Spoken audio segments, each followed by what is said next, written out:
So yeah, with regards to the drug trade, I think it's important to go back and look at how the drug trade starts in Afghanistan. In the 1980s, Afghanistan has poppy crops for opiate production. However, they do not produce enough to really be to matter significantly in terms of export. They really don't produce anything for export.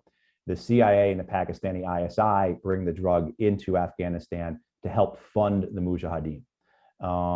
This form of revenue, right, for the war against the Soviets. The reason why the drug was in the poppies were in Pakistan to begin with was because when Pakistan used to be part of India under the British Empire, the British Empire had built that industry in India, right, going back to the 19th century to produce product to then sell to China. And of course, the Opium Wars, and that's how Britain got Hong Kong. I mean, so, people who think that somehow the events of the past don't affect us today, they certainly do. So what happens is the Taliban do take power and they begin eradicating a lot of the crop down to the point where by 2000, 2001, Afghanistan is statistically insignificant for opiate export. The United States takes the Taliban out of power, puts back into power the very men who ran that drug trade. And you see, just as you said, Joanne, just a clear, every year record crops to the point that by the time I'm in Afghanistan in 2009, Afghanistan is producing between 80 and 90% of the world's supply. And that's the way it's been. And every year it is record crop after record crop. The few times in the last 20 years there has not been a record crop has been because of blight or drought or some other extenuating factor, not because of any policy effort, right?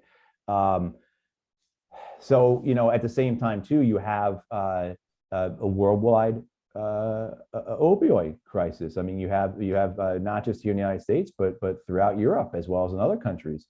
And I don't think it's you can say it's coincidence that these two things occur at the same time.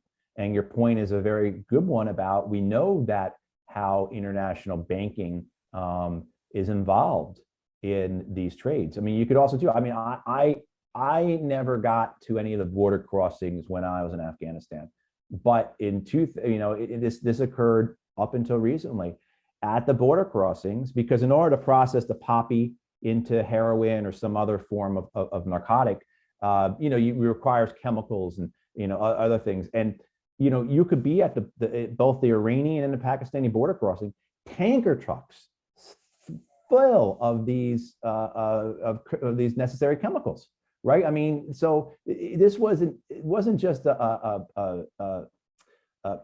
subsistence level farming effort. This was an industry, and it's the only industry in Afghanistan. After 20 years of American occupation, spending $150 billion in reconstruction efforts by the Americans and a lot by the Europeans and Japanese and Australians and New Zealanders as well, and other countries, of which we know because of the Special Inspector General for Afghan Reconstruction, the estimate is that of that $150 billion or so spent on reconstruction, about 80% of that either never left the United States or returned to the United States. So as I was on a podcast with the reporter Ryan Grimm, as Ryan Grimm said, Reconstruction was successful in the Afghan war. It just took place in Northern Virginia and Maryland.